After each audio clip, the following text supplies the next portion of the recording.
नमस्कार भाइयों और बहनों और मेरे साथियों, आप सबका स्वागत है। मैं कौन हूँ यूट्यूब चैनल के पार्ट 10 में। साथियों, आज का दिन बहुत खास है। आज ईद का त्यौहार है। सबसे पहले मैं अपने भाइयों और बहनों को दिल से कहना चाहता हूँ ईद मुबारक। लेकिन साथियों, आज मैं सिर्फ मुबारकबाद देने नहीं आया हूँ। आज मैं एक सवाल लेकर आया हूँ। हम कौन हैं? क्या हम सिर्फ हिंदू, मुस्लिम, सिख, ईसाई हैं, या उससे पहले हम एक इंसान हैं? साथियों, मैं एक ऐसे समाज से आता हूं जहां मुझे बचपन से सिखाया गया कि तुम इस जाति के हो, इस धर्म के हो, तुम्हारी पहचान यही है। लेकिन जब मैंने अपने इतिहास को समझने की कोशिश की, जब मैंने किताबों से बाहर निकलकर सच्चाई को जानना चाहा, तो मुझे एक बात समझ आई। जाति और धर्म हमें जोड़ने के लिए नहीं, बल्कि कई बार बांटने के लिए इस्तेमाल किए गए हैं। और आज एक शिक्षक के नाते, एक पढ़े लिखे नागरिक के नाते, मैं यह महसूस करता हूं, अगर हम सच में आगे बढ़ना चाहते हैं तो हमें खुद से पूछना होगा, हमारी असली पहचान क्या है? क्या हम एक नाम हैं? क्या हम एक जाति हैं? या हम एक इंसान हैं जो एक दूसरे के साथ मिलकर एक बेहतर समाज बना सकते हैं? साथियों, आज इस पवित्र दिन पर मैं आप सबके सामने अपनी कहानी भी रखूंगा, अपना इतिहास भी बताऊंगा और यह भी पूछूंगा, मैं कौन हूं? अगर आप भी इस सवाल का जवाब ढूंढना चाहते हैं तो इस वीडियो के अंत तक जरूर बने रहें। तो चलिए साथियों, आज मैं आपसे अपने जीवन की सच्चाई भी साझा करना चाहता हूं। मैं एक ऐसे समाज से आता हूं जहां जन्म के साथ ही एक पहचान दे दी जाती है। यह तुम्हारी जाति है, यह तुम्हारा धर्म है। लेकिन क्या कभी हमने सोचा है, हमने इसे चुना है या हमें यह दिया गया है? जात, धर्म। जब मैं छोटा था मुझे भी यही सिखाया गया, लेकिन जैसे जैसे मैं बड़ा हुआ मैंने सवाल करना शुरू किया, आखिर यह जाति व्यवस्था आई कहां से? धर्म हमें जोड़ता है या बांटता है? जब मैंने पढ़ाई की, जब मैंने इतिहास को समझने की कोशिश की, तो मुझे लगा इंसान पहले आया, जाति और धर्म बाद में। और आज हम इंसान को नहीं, हम उसके कर्म को नहीं, उसके धर्म को देखते हैं। साथियों, मैं यह नहीं कह रहा कि धर्म गलत है। धर्म हमें रास्ता दिखाता है, हमें अच्छा इंसान बनाना सिखाता है। लेकिन जब धर्म और जाति के नाम पर इंसान से इंसान दूर हो जाए तो हमें रुककर सोचना चाहिए। आज ईद है, एक तरफ मेरे मुस्लिम भाई हैं जो खुशी मना रहे हैं, दूसरी तरफ मैं हूं जो खुद को हिंदू समाज से जुड़ा मानता हूं। लेकिन जब मैं दिल से सोचता हूं तो मुझे एक इंसान पहले नजर आता है। तो मैं सिर्फ एक इंसान हूं और इंसानियत के नाते मैंने इस वीडियो को आज रखा है। और यही बात मैं आज आपसे कहना चाहता हूं, अगर हम खुद को सिर्फ इंसान मान लें तो बहुत सारी समस्याएं खत्म हो जाएगी। साथियों, आज मैं अपनी पहचान ढूंढ रहा हूं। कहीं मुझे कहा जाता है कि तुम इस जाति का हो, कहीं कहा जाता है तुम्हारा प्रमाण पत्र गलत है, कहीं कहा जाता है तुम्हारी पहचान साबित करो, यानी कि तुम अपनी पहचान साबित करो। तो मैं पूछता हूं, क्या एक इंसान की पहचान कागज से तय होगी या उसके कर्म से? इसलिए साथियों, आज इस पवित्र दिन पर मैं आपसे एक सवाल छोड़कर जा रहा हूं, आप कौन हैं? क्या आप जाति है, धर्म है, या आप एक इंसान हैं? अगर आपको लगता है कि हम सबको मिलकर एक बेहतर समाज बनाना चाहिए तो आपको सोचना चाहिए। और मैंने जैसे ही शुरू में कहा कि मैं आज अपनी बातों को इस पार्ट में रखूंगा, तो इस पार्ट का बनाने का उद्देश्य मेरा खुद का एक थिंकिंग है, जो मैंने सोचा। एक शिक्षक के नाते मैंने 9 सालों में जो पाया, वो सबसे ज्यादा पाया कि जो वीडियो में देख रहे हैं आप सब, ये जो समुदाय है, इनके जाति प्रमाण पत्र हमारे जो उत्तर प्रदेश की सरकार है,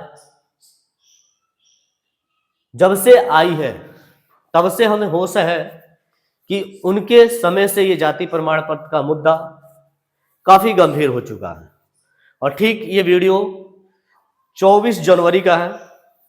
मैं भी एक आम नागरिक के नाते, एक इंसान के नाते, मैं ये देखने गया था कि इस सभा में जो ये हमारे नेताजी हैं, ये नेताजी लोग बैठ के हमारे समाज के लोगों को क्या रास्ते बता रहे हैं।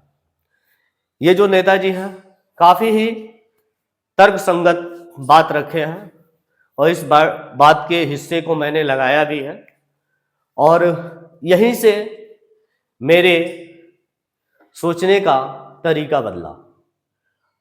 मैं एक दिन पहले 23 जनवरी को मुझे कहीं से पता चला कि आज यानी कि कल 24 जनवरी को तहसील में गौड़ जाति प्रमाण पत्र के से संबंधित धारणा है, और उसमें जाति प्रमाण पत्र की मांग रखी जाएगी। मैंने अभी बहुत सारे वीडियो को देखा, बहुत सारे ऐसे कार्यक्रम को देखा जो हमारे समुदाय के द्वारा किया जाता है। मैं जिस जाति से आता हूं, क्योंकि जाति व्यवस्था मैं चुन के नहीं आया था, मैं भगवान या ईश्वर या ईसा मसीह या जो भी मान सके, जिस ईश्वर को मान सके, मैंने उनसे नहीं कहा था कि हे ईश्वर, मेरी जो जन्म देना वो इस जाति में ही दे देना। और ये मामला पूरा पार्ट आपको 3rd 1 2 में मिल जाएगा, और यही मैं हूं जो आपको दिख रहा हूं, और ये घटना भी उसी का है। तो 24 जनवरी की घटना मैं एक आम नागरिक के तहत यहाँ पर गया था, और ये जो पत्रकार महोदय थे, इन्हीं के द्वारा ये सारी बातें हो रही थी। और बातों में मैंने इनसे जो सवाल पत्रकार महोदय कह रहे थे कि अगर जो भी साक्ष्य है यदि आप लोग देते हैं तो जो भी हमारे अधिकारी हैं उन्हें प्रमाणित करके जाति प्रमाण पत्र जारी कर देंगे। और यहीं से मेरा मुद्दा चालू हुआ। मैं आम व्यक्ति बनकर एक शिक्षक के नाते ये देखने गया था कि जो हमारे समुदाय के जो बच्चे हैं, जो इस समुदाय में जन्म ले रहे हैं, और इनके जाति प्रमाण पत्र को रोका जा रहा है। कभी इनसे 10,000, कभी 20,000, कभी 30,000, कभी 40,000 अधिकारियों के द्वारा लिया जा रहा है।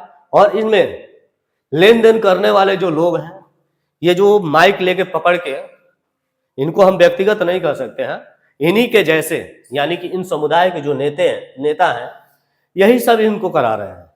अगर इस समुदाय के जाति प्रमाण पत्र पे इतनी आपत्ति आई है और इतनी जांच पड़ताल चल रही है, तो इन्हीं लोगों के कारण हो रही है। और इनमें अधिकारियों का भी हाथ है, क्योंकि इस समुदाय के जाति प्रमाण पत्र को बहुत सारे ऐसे भी जाति के लोग हैं जिन्होंने बनवाया है और इसका लाभ भी उठा रहे हैं। और इसी के तहत मैंने एक वीडियो भी बनाया था आरक्षण पे। तो जब मैं यहाँ पे गया तो आम व्यक्ति की तरह गया था, ये जानने के लिए कि हो क्या रहा है, लेकिन जो हुआ वो वीडियो में दिखाया गया। तो चलिए मैं बताता हूं कि मैं कौन हूं। मेरा जन्म 25 जुलाई 1996 को एक ग्राम जो इसी तहसील के अंतर्गत आता है, बैरिया, आदर्श नगर पंचायत बैरिया, रकबा टोला, मैं उसी ग्राम से आता हूँ। वहाँ पे एक समुदाय आती है, इन्हीं की समुदाय में जैसे यहाँ पे पोस्टर पे लिखा गया है, मैं उसी समुदाय से आता हूँ। और मेरे पास मेरे पिताजी का भी 1996 का जाति प्रमाण पत्र उपस्थित है। मैं खुद ही 2006 नवोदय विद्यालय के प्रतियोगी परीक्षा के माध्यम से सिलेक्ट होकर नवोदय विद्यालय का छात्र रहा। 7 साल तक मैंने नवोदय से शिक्षा लिया और जो कुछ भी हमारे पास आज है, यानी कि आपके सामने मैं रख रहा हूं, मैं प्रश्न पूछ रहा हूं कि मैं हूं कौन, तो यह शिक्षा ही है जो नवोदय के बदौलत हमें प्राप्त हुई। और सबसे ज़्यादा कि इस जाति प्रमाण पत्र के कारण हमें प्राप्त हुई। आप लोग सोच रहे होंगे कि मैं ऐसा क्यों कह रहा हूं। मैं ऐसा इसलिए कह रहा हूं क्योंकि मेरे परिवार में ऐसा कोई भी नहीं है 3 पीढ़ी तक जो स्कूल का दरवाजा देखा हो। तीसरी पीढ़ी में थोड़ी सी परिवर्तन हुई। मेरे चाचा पढ़ाई किए और पढ़ाई उनको पसंद नहीं आई और फिर वो राजनीति में चले गए। और ये जो नेता लोग हमसे पूछते हैं कि मैं कौन हूँ, किस जाति का आता हूँ, किस जाति से आता हूँ, ये सारे नेता लोग हमको जानते हैं। और बात करता हूँ अब यही से मुद्दा का। ये मुद्दा देख लीजिए, ये नेताजी भाषण दे रहे हैं और नेताजी जो भाषण दे रहे थे प्रशासन की अच्छाइयाँ गिना रहे थे। जो अभी वर्तमान सरकार हमारी यूपी में चल रही है ये बता रहे थे। तब तक मैंने क्वेश्चन पूछ दिया, देखिए कैसे देख रहे हैं ये पीले वाले, जिनका नाम है तारकेश्वर गोंड। जब मैंने प्रश्न पूछा है तो इनका प्रतिक्रिया देखिए, देखिए देखिए देखिए देखिए, ये देखिए वीडियो, देखिए। अब नजारा ये देखने वाला है, देखते रहिए। क्या नजारा है। इसको मैं पार्ट टू पार्ट डाला हूं और देखिए कैसा लग रहा है, क्योंकि मैं इस चीज़ों को नहीं मानता हूं और मेरा सोचने का जो तरीका है वो भी अलग है। क्योंकि मैं पढ़ा लिखा हूं, शिक्षित हूं और शिक्षा किसी के भी जीवन को बदल सकती है। और मेरे जीवन को, मेरे लाइफ में जो नवोदय का ऋण है, जो परिवर्तन है, वो है एक शेर। नवोदय ने हमको शेर बनाया है, चूहा नहीं, इन काले कलुट्ठों के जैसा। ये जो हम पे चिल्ला रहे थे, गाली भी दे रहे थे और यहाँ तक कि ये हाथ भी छोड़े हैं। वीडियो में मैंने दिखाया है। इन नाजाहिलों को क्या कहा जाए, ये मेरे पास शब्द भी नहीं है। और मैं एक सोशल मीडिया प्लेटफॉर्म पे हूँ, इसलिए मैं इन जाहिलों को कुछ नहीं कर सकता। लेकिन ये देखिए डेढ़ा को, ये डेढ़ा कैसे गर्म हो रहा था, जैसे लग रहा था कि इसकी जमीन को मैं छीन रहा हूँ। ये डेढ़ा टेढ़ा को समझ में नहीं आ रहा था कि कौन व्यक्ति बात कर रहा है। और ये मुझसे पूछा जा रहा था इस दिन कि भाई तुम किस जाति के हो, कहाँ से आए हो, किस जाति में हो। हई देखो इकर उठा को, यही बुढ़वा को कुछ नहीं समझ में आ रहा था किस तरीके। हई तो एकदम नेता है, इनकी बारे में तो हिस्ट्री हमारे पास है। शुक्र मनाइए कि हमारे घर के नेता ना थोड़ी सी गलती कर बैठे, नहीं इनको तो नाक रगड़वा देते हो। और ये है तारकेश्वर गोंड। अरे पहले अपनी सभ्यता और अपनी संस्कृति, अपनी नॉलेज को बढ़ा कर आइएगा और इसके बाद बताएंगे। और आपका जो ये ठुकाई है ना, इस तरह लगातार चलता रहेगा।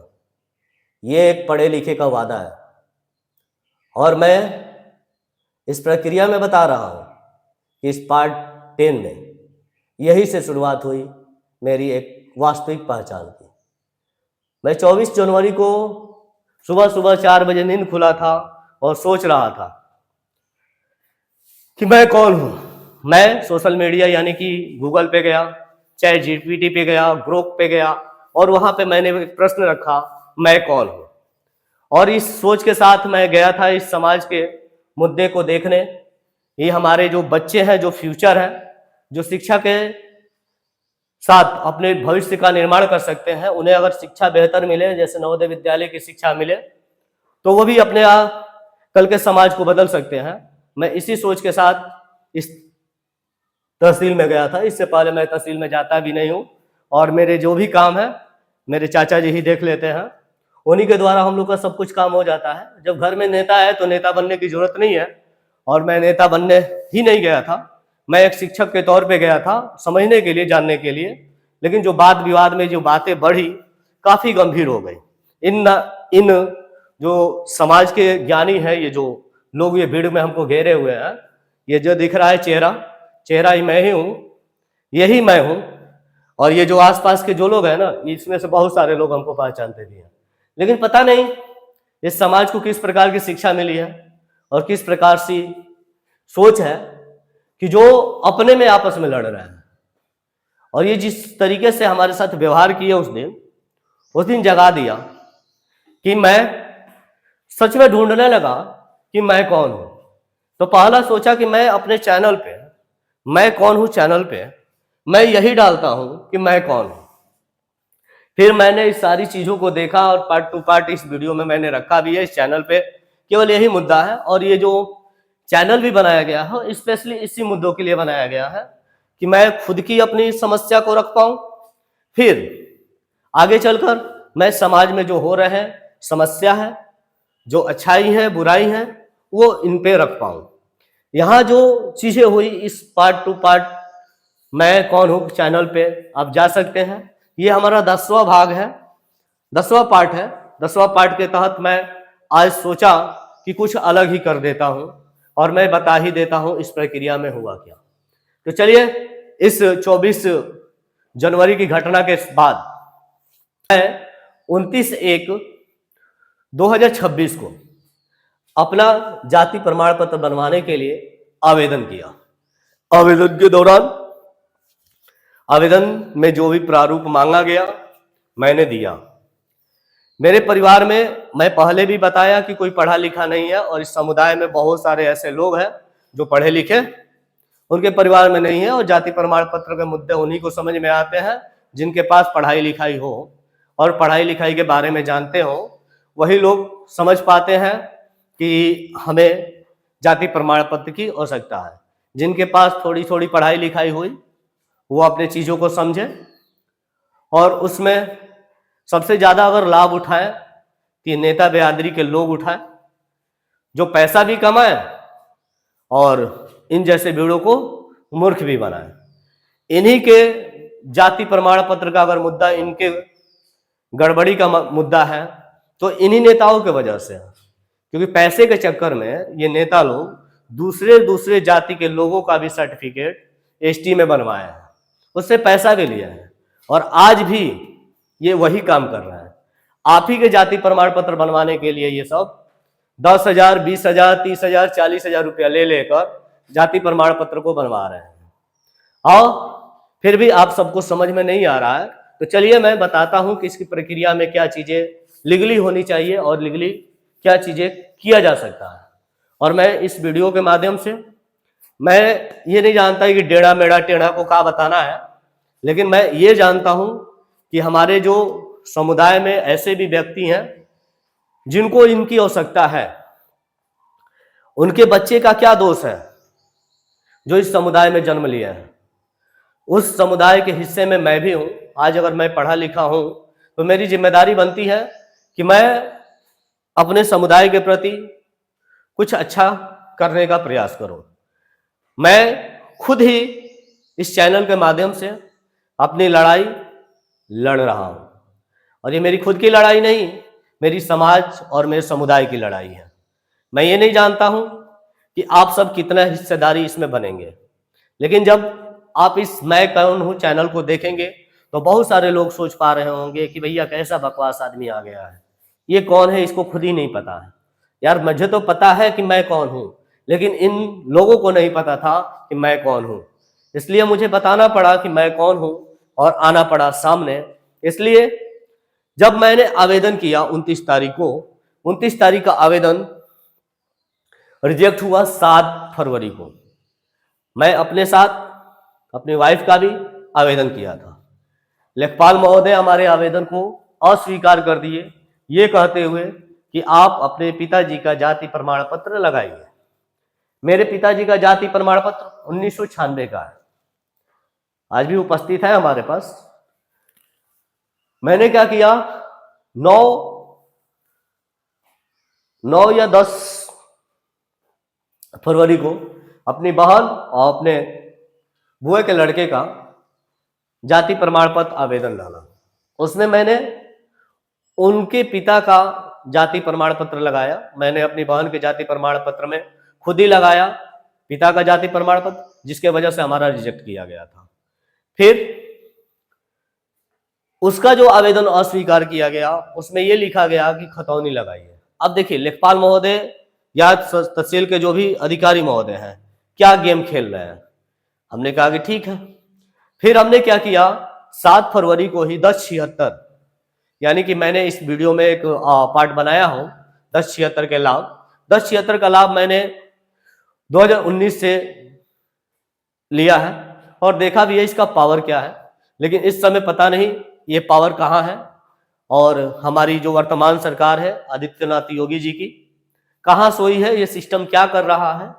क्योंकि 2019 में जब मैंने 1076 के लिए कंप्लेन किया था तो भी जाति प्रमाण पत्र का ही मुद्दा था।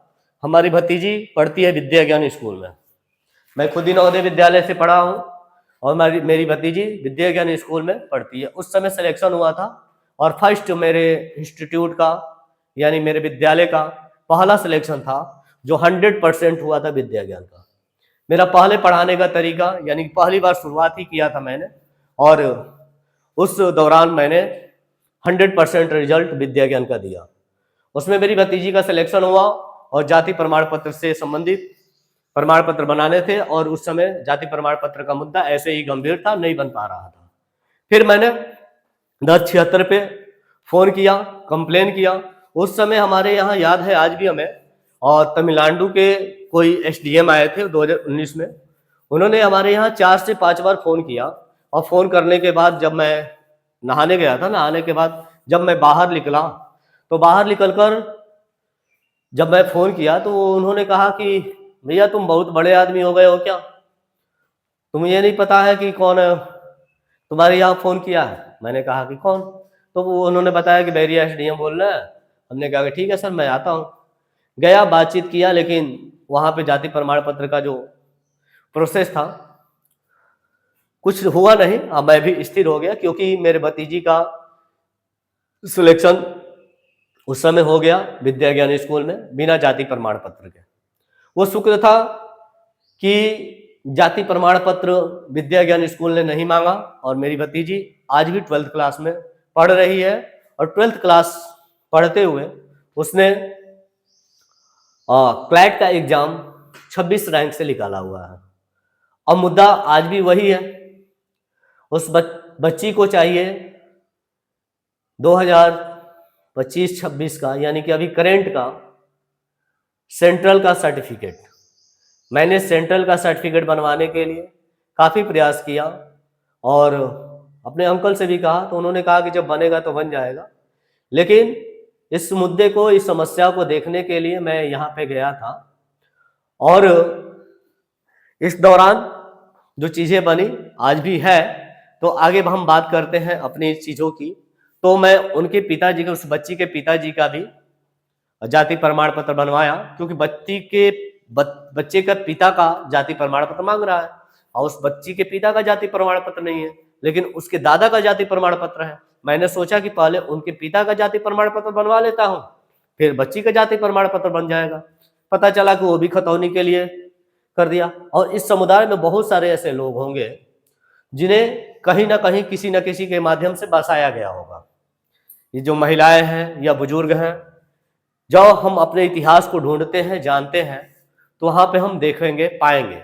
और मैं एक पार्ट लेकर आना भी चाहूंगा जिसमें मैं बताऊंगा कि गौड़ जाति का इतिहास क्या है, वो भी बलिया क्षेत्र में हमारे यूपी में, और इसके माध्यम से मैं वहां पे बताऊंगा। फिर आप देखिए कि हुआ क्या। ये निस्तारण यानी कि 1076 का प्रोसेस मैंने कर दिया अपना, अपने वाइफ का भी आज भी कंप्लेन चल रहा है। कंप्लेन के दौरान जब मैंने भेजा तो हमारे यहाँ पहली बार एक फ़ोन आया, वो लेखपाल थे मुरली छपरा के। मुरली छपरा कहते बोले कि जीआरएस, आप जीआरएस क्या है? जीआरएस का मतलब हमको भी नहीं समझ में आता था कि जीआरएस क्या है। तो हमने कहा कि जीआरएस मतलब क्या? तो कह रहे कि आपने कहीं कंप्लेंट किया है? हमने कहा कि हाँ 1076 पे कंप्लेंट किया है। आप बताइए कि आप कौन है? तो उन्होंने बताया। फिर पहले मेरा आईडी स्टूडेंट पूछा, हमने अपने आईडी स्टूडेंट बता दिया, सब कुछ बता दिया। भाई लीगल है तो लीगल है, मैंने बता दिया। फिर बताने के बाद उन्होंने बताया कि मैंने पूछा कि आप कौन है? तो उन्होंने बताया कि मैं मुरली छपरा का लेखपाल हूँ।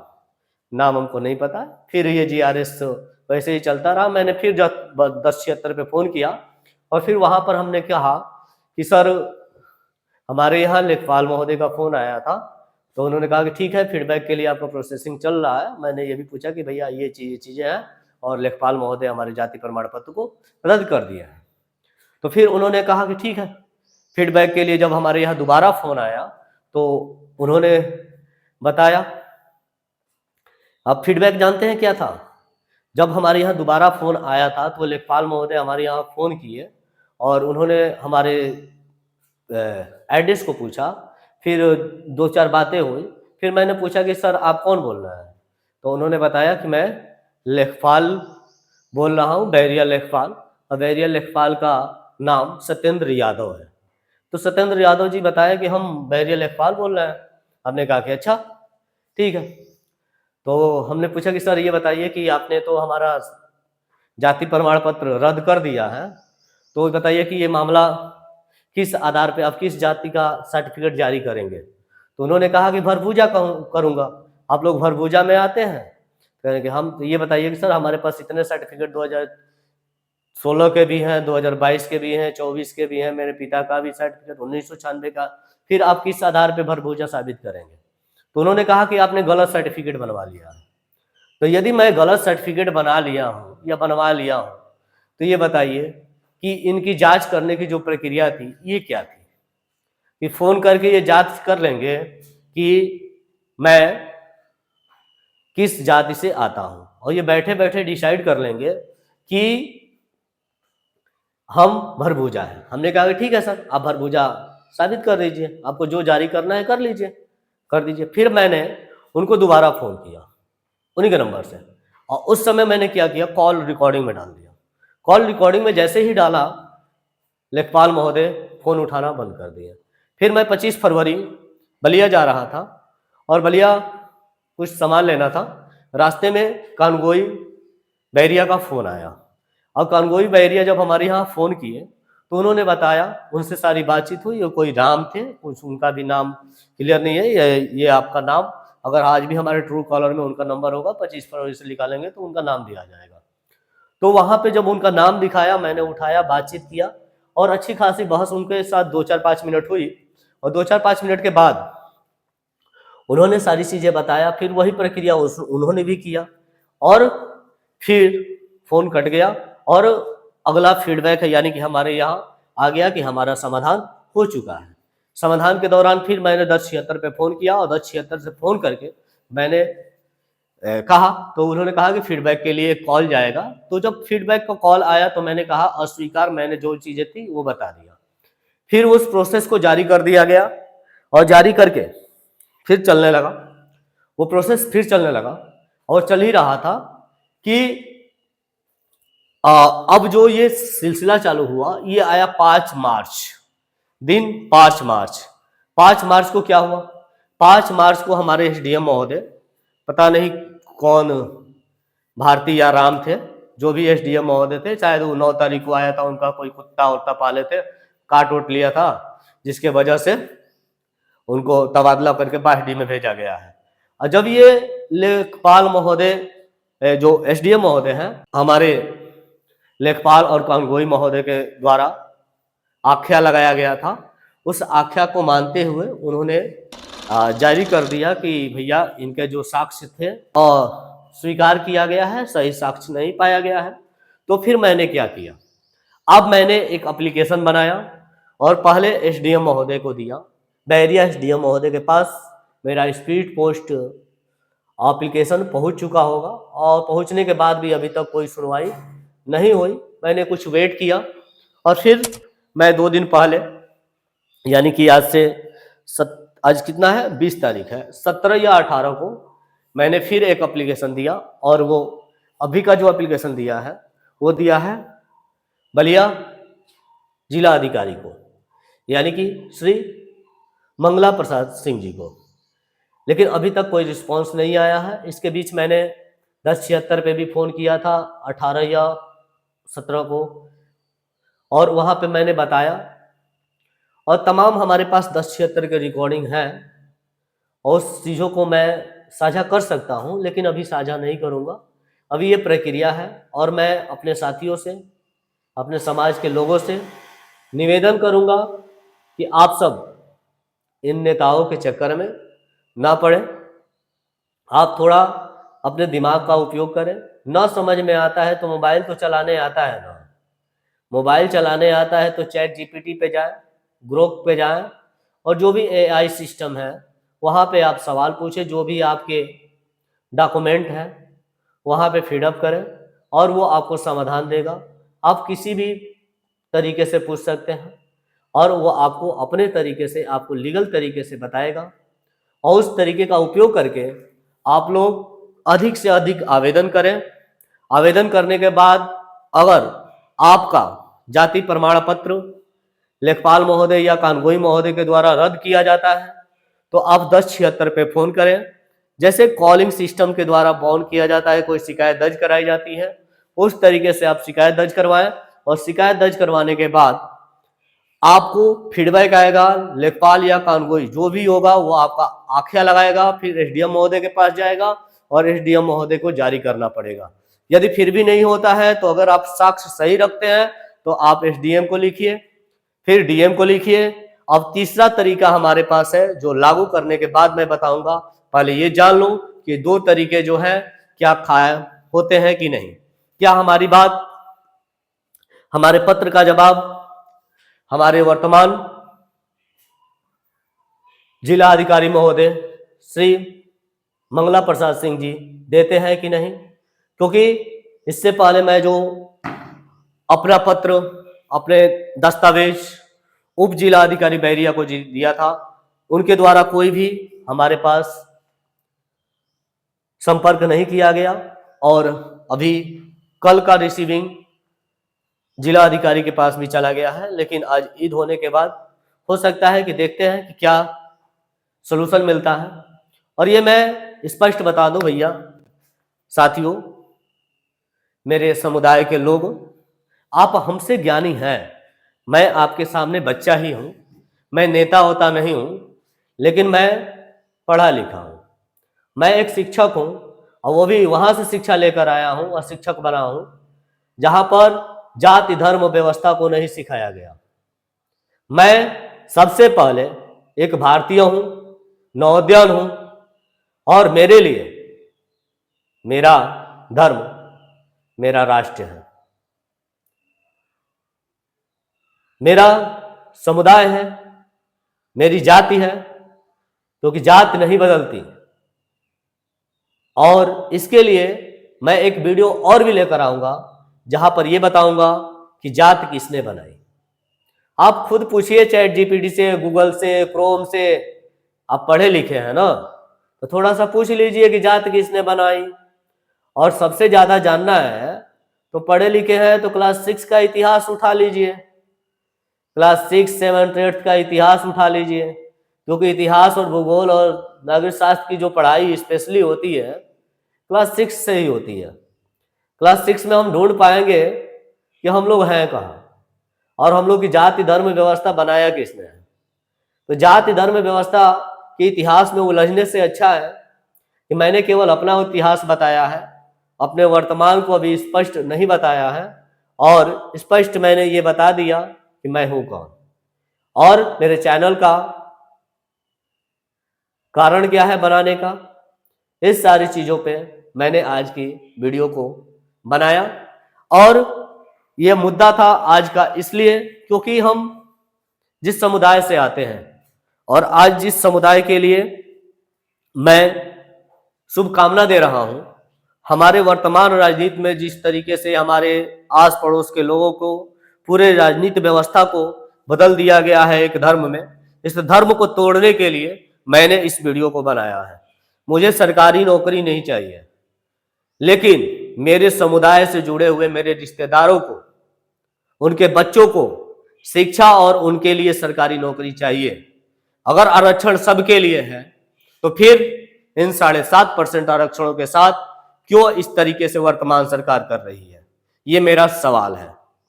अगर आरक्षण की बात करूं तो आरक्षण का पूरा इतिहास के लिए मैंने एक वीडियो बनाया है और सबका इतिहास मैंने वहां पे दिखाया है। उस इतिहास के, आरक्षण के इतिहास में भी आप सब जाकर देख सकते हैं। और अगर सबको आरक्षण मिलता है तो फिर एसटी यानी कि बलिया जिला में पाए जाने वाले घोड़ और खरवार के साथ ही ऐसा अन्याय क्यों? ये सरकार कहती है कि सबका साथ सबका विकास, तो ये क्या कीड़े मकोड़े हैं? ये कीड़े मकोड़े तो नहीं है ना। जब कीड़े मकोड़े नहीं है तो इनके साथ इसका अन्याय क्यों? इनके बच्चे का भविष्य क्यों बर्बाद किया जा रहा है? क्या इनको भारत के संविधान के अनुसार, क्या इनके बच्चों को पढ़ने का अधिकार नहीं है? क्या ये जो समानता का अधिकार, शिक्षा का अधिकार या राजनीति का अधिकार, जो राजनीति में जाने का अधिकार है, क्या ये संविधान के लिए अधूरा माना जाएगा? ये मेरा प्रश्न है और इसका जवाब आप सबको देना होगा और इस सिस्टम को देना होगा। मैं इतना जल्दी हार मानने वाला नहीं हूं। मैं जिस विद्यालय से आया हूं ना, हारना नहीं सिखाया गया। मेरे टीचर नहीं, मेरे भगवान थे वो। और जिस तरीके से तराश के भेजे हैं ना, अकेले ही मैं इस सिस्टम से लड़ सकता हूं और तैयार हूं। अगला कौन आने वाला है अब ये जाने। यदि आपको ये वीडियो अच्छा लगा हो तो लाइक तो कर ही सकते हैं, सब्सक्राइब भी कर सकते हैं और साथ साथ कमेंट में आप लिख भी सकते हैं, क्योंकि आप भी स्वतंत्र हैं अनुच्छेद 14 के तहत, 15 के तहत। तो इसमें आप जो कुछ लिखना चाहते हैं लिख दीजिएगा, इससे हमको कोई फर्क नहीं पड़ेगा। मैंने अपने एक शिक्षित व्यक्ति होने के नाते, एक भारतीय होने के नाते मैं ये बता पाया कि मैं कौन हूं। आशा है कि आप सबको आप समझ में आ गया होगा कि ये चैनल का मोटिव क्या है, ये चैनल किस लिए बनाया गया है और मेरी परेशानी क्या है। मैं आराम से एक शिक्षक के तौर पे अपना स्कूल, अपना सिस्टम सब कुछ चला लेता हूं, मुझे किसी बात की दिक्कत नहीं है। लेकिन जो समाज में हो रहा है, एक पढ़े लिखे नागरिक होने के नाते मेरा ये दायित्व बनता है। तो आप कमेंट खुला हुआ है, जो चाहे वो भड़ास निकाल सकते हैं। इसी के साथ अंत में आप सबको बहुत बहुत धन्यवाद देना चाहता हूं और जय हिंद, जय भारत, जय नवोदय।